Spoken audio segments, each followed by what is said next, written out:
I have very mixed feelings about the honours list. I think there are some really deserving individuals on there, those people who have supported charities. We heard about a little girl who has cancer, who's raised money for other people with cancer. We've heard about those who have raised money to make wigs for people who are being treated for cancer. They are ultimately deserving of those awards. Sadiq Khan, I don't think so.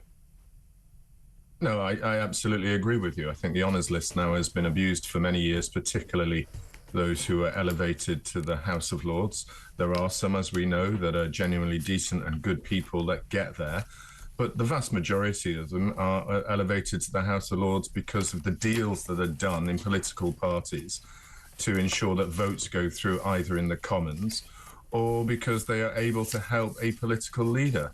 But when it comes down to other honours across the country, I think most genuine people in this country would recognise that that child who succeeded in helping people, or the wig maker, are the type of people who exactly deserve those honours. And I would like to see only those types of people for doing so. Giving it to actors and film stars, I think is vanity. I think it's something that, particularly when Labour do it, is for those who've come out and supported them on Twitter and Facebook to say, vote for our party. I just don't think many of them actually deserve it. I would agree with that. I mean, I mentioned Stephen Fry earlier, 67 years old, the host of QI and many other shows as well. He's actually been knighted for his services to mental health. Now, I applaud that because he has the platform to talk about mental health, to get it out in the open. I agree with you. He shouldn't be given the award for what he does, which is act.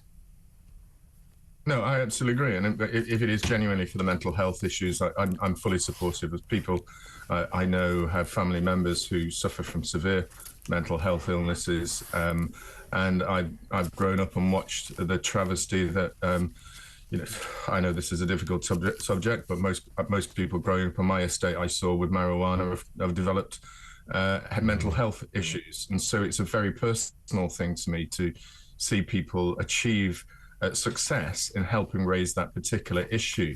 So if he's got that, that's fine. But genuinely, I think year on year, we see a continued expansion of the honours system for those people that I think genuinely the ordinary man and woman in the street thinks don't deserve it.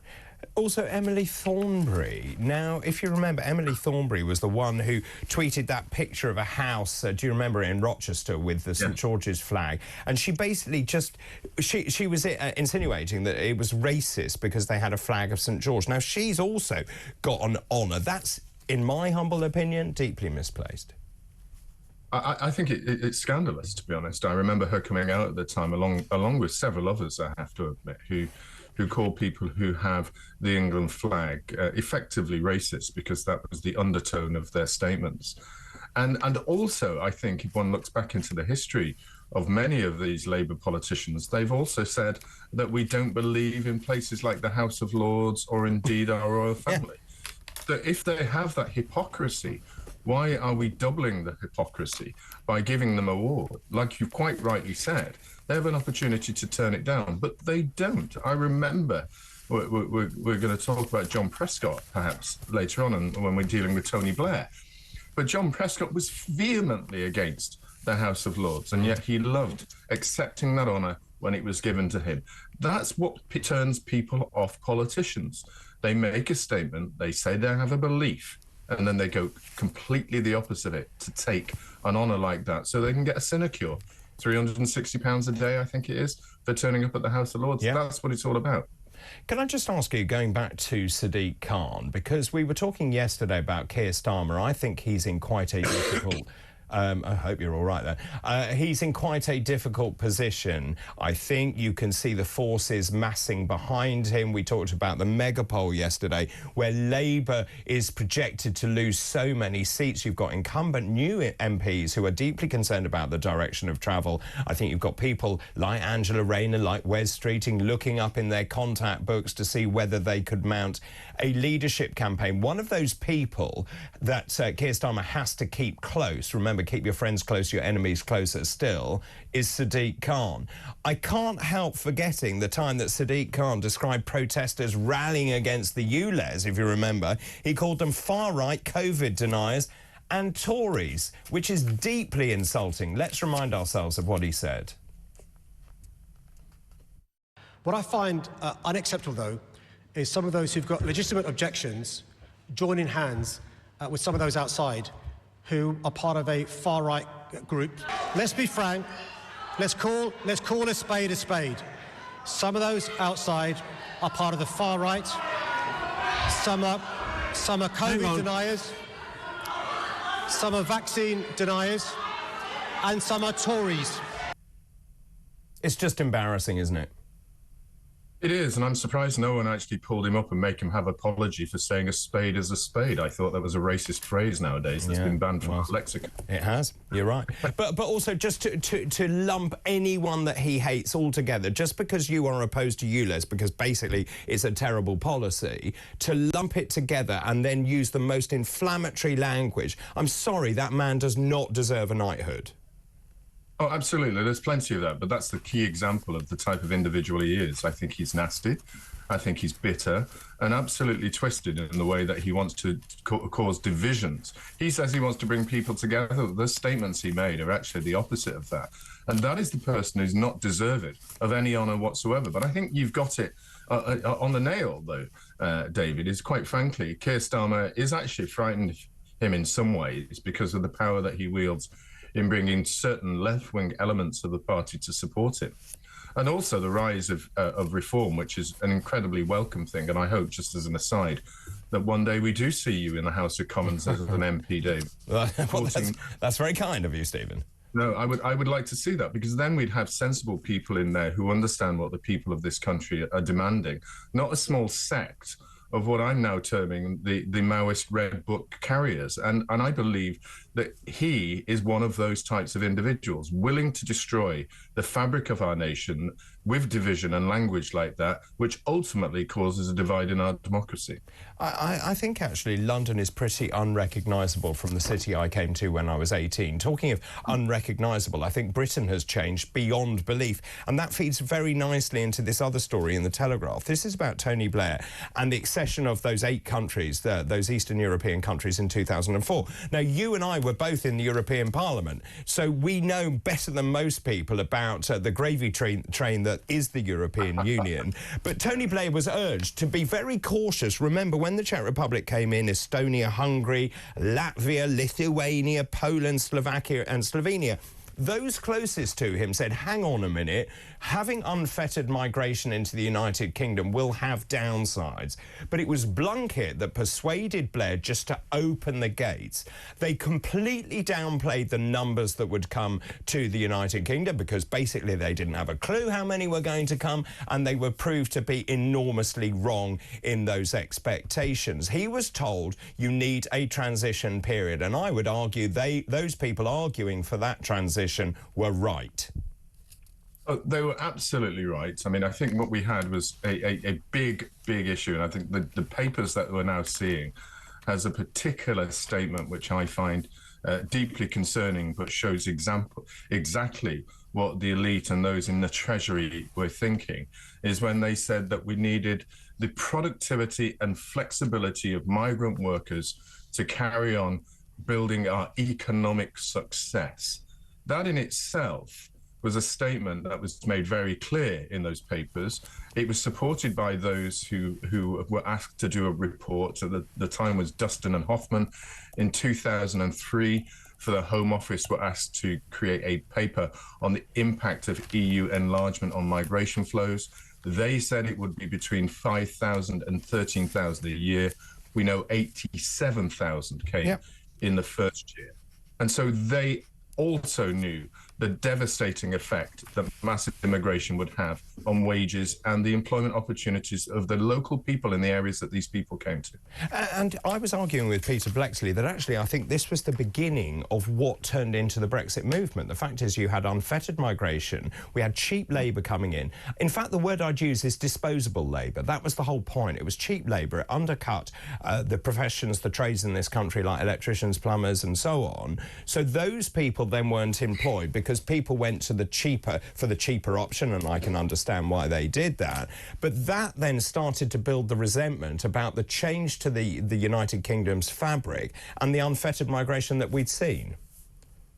It was, David, but also people tend to forget that in the 3 years before that, we'd also had huge numbers of asylum seekers. In the year 2000 to 2001, 103 asylum seekers came to the United Kingdom. There were huge numbers at that time, about nearly 300,000 in 3 years. So we had the transformation of our country beginning, and that elevated it.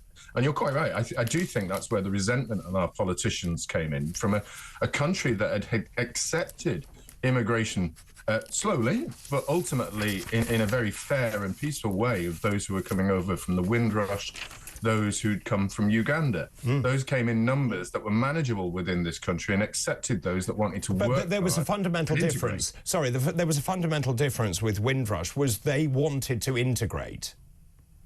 That's right, and that's exactly what my point was. The numbers were small, and they wanted to integrate, and we saw that with those from Uganda too, who came here and worked very hard setting up businesses. And yes, we're not saying that those who didn't come across from the Eastern Europe, as we know, I've got many Polish friends, and as do I, who worked extremely hard. But then we also know that a lot didn't, and there were warnings from the European Union and several EU countries about the Roma communities that would come over for benefits. Blair himself, in this same report that we've now just had published, recognises there were dangers in that. But it was the Treasury, with Andrew Smith, who was probably one of the weakest left-wing and more opportunistic MPs for the Labour Party at that time, along with Blunkett, that went along with the argument that we needed it for economic reasons, which is contrary to what Tony Benn said in Arguments of Socialism, where he said this country wanted to have a low-skilled mass immigration country, low-skilled, low-wage. Those were his words. And that's exactly what Tony Blair ushered into this country in 2004 and destroyed the fabric of our nation since. Let's move on and talk about a final story, if we may, which is about mental health sick days. Public sector workers are 3 times more likely to take mental health sick days than those in the private sector. This is also in the Telegraph this morning. The number of mental health sick days taken nationwide grew by 6.6% between 2020 and 2022, rising from 13.7 million to 14.6 million. There are lots of things I could say about this, but those people who are self-employed tend not to take mental health sick days. No, those people like myself who are self-employed know that we have to get up in the morning and work and earn our income. We don't get a pension. We don't get any money towards our holidays. And we don't have anybody that we can replace us from doing that job, or actually just ignore the work that's being done. But in the civil service, which is growing dramatically and is estimated to grow even more, we've in this country under Labour, where they also have salaries now that are outstripping those in the private sector. This is the sector that actually pays their wages. And we also see them becoming ill. And what I get, and I mentioned it early on, David, is that I believe that mental health illness is a really serious thing. But I think the way that we've expanded the definitions just to make you feel as though you're having a sad day falls within these categories is actually very discriminatory to those people who have schizophrenia and other types of serious mental health illnesses. And that's what's been embedded into the system in the public service. And I think anybody now can just turn around and say, I'm ill. And doctors need to be really very, very careful about doing this, and whether we provide medication to people very, very quickly. It's not going to happen so quickly in the private sector, because people have the opportunities to employ other people. The public sector just doesn't. They don't care. And this goes back to Ara Darzi's report. The fact is, and we talked about this yesterday, whether the GP really should be the gatekeeper to accessing all those benefits, because really what we're doing is over-medicalising people. And as you rightly say, there is a massive distinction between those people with paranoid schizophrenia, for example, or major depressive episodes, than those people who are just feeling a little bit stressed because work is difficult. Just very quickly, if I may, we talked also about the mega poll earlier in the week, showing that actually Labour is deeply unpopular, that Keir Starmer has some major problems. We talked about Sadiq Khan. He's one of those people I think will be polishing his contact book and looking for backers. How do you view the future of the Labour Party in the next couple of months? I think they're going to try and rally around Keir Starmer for the first part of the new year. because they feel that they're going to have to relaunch the Labour Party and try and find some way. Yes, I think they will, because the first relaunch failed absolutely dismally.